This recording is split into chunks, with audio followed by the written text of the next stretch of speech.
Have you ever felt like life is just too hard?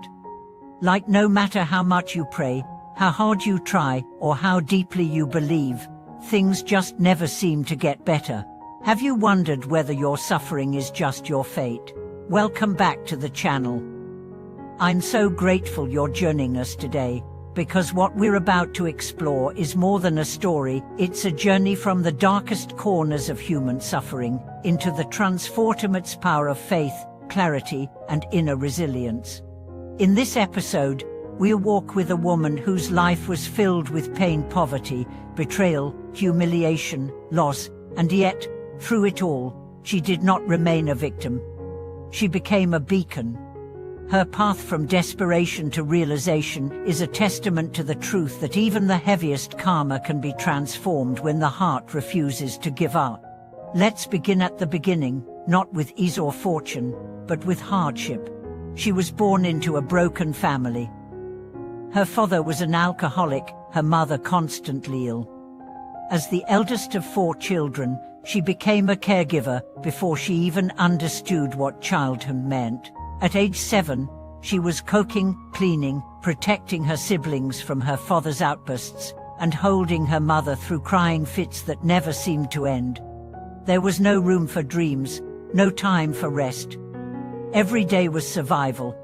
She remembered asking once, "Why was I born into this family?" But her teacher would later tell her, "You weren't born into it. You chose it to learn, to awaken, to serve."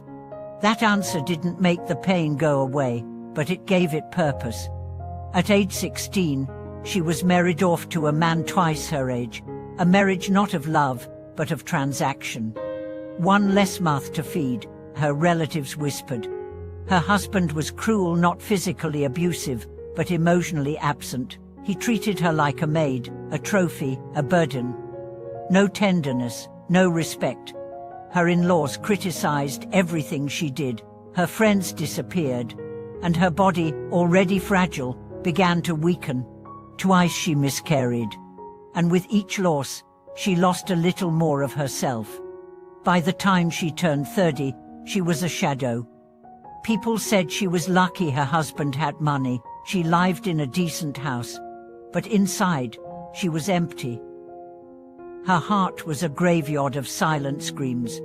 Then, one afternoon, everything changed. She was walking through a local market, lifeless as usual, when she heard chanting from a nearby monastery. Something in that sound pierced her. She didn't understand the words, but she felt the vibration in her bones. It was like being seen by the universe for the first time. She walked in. The hall was quiet. A monk sat at the front, eyes closed, radiating peace like a silent sun. She wept. Not loudly, not dramatically. Just steady tears down her tired face. And when the chanting ended, the monk opened his eyes and looked at her, not with curiosity, but with recognition. As if he had been waiting. She didn't speak. He didn't ask. He simply said, "You are welcome here." And that was the beginning of her rebirth. She began visiting the temple regularly. At first, just to sit, then to chant, then to study. At home, she secretly recited sutras at night when the house was asleep. Her husband mocked her, "You think your Buddha will fix this mess?" But she no longer reacted. Because for the first time, she was beginning to see the mess not as punishment, but as curriculum. Her suffering was not meaningless. It was molding her. Over time, her inner world began to shift. She didn't become cheerful overnight. She didn't suddenly escape her circumstances. But she became rooted, like a tree growing slowly in drought. Her leaves were still dry, but her roots were deepening. She began noticing the pain of others, not just her own. She brought food to an elderly neighbor. She comforted a woman who had lost her child. She started a small group of women who meditated together in secret. None of them had perfect lives, but they had each other, and more importantly, they had the Dharma. Her real transformation came one night during a thunderstorm. Her husband, drunk and angry, shouted at her for lighting incense. He knocked over her altar, cursed her superstition, and stormed out. For a moment, she wanted to scream, to curse back, to burn everything. But instead, she sat in front of the broken altar, picked up each piece, and whispered, "Thank you for the teaching." And something inside her broke, not with pain, but with clarity. She saw that her suffering was not a wall, but a door she had the power to walk through.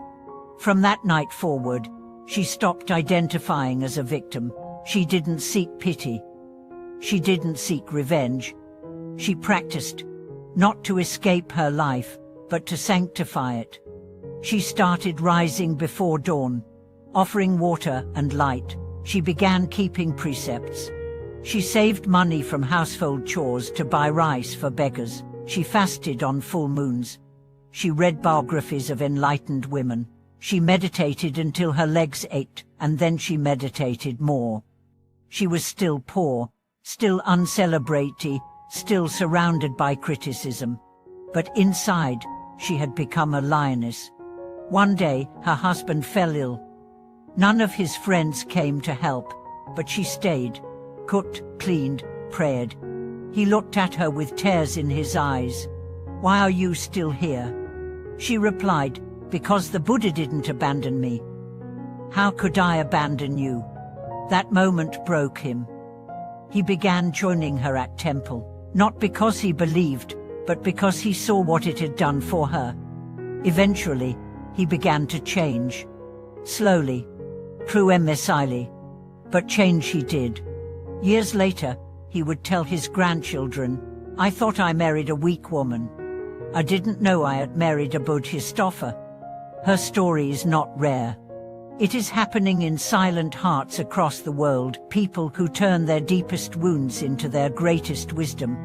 You may feel broken, exhausted, invisible. But let this story remind you, you are not cursed. You are being carved. Every hardship, every betrayal, every silence is a chisel in the hands of awakening. You are not being punished. You are being prepared. So don't give up. Don't let the world convince you that only visible success matters. Invisible grace is the real treasure, and you already carry it within you.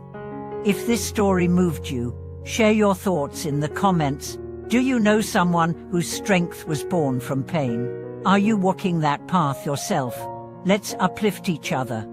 Don't forget to like, subscribe, and share this video with anyone who needs to remember that even in the darkest hour, the Dharma is alive. Thank you for watching this video. See you in the next one.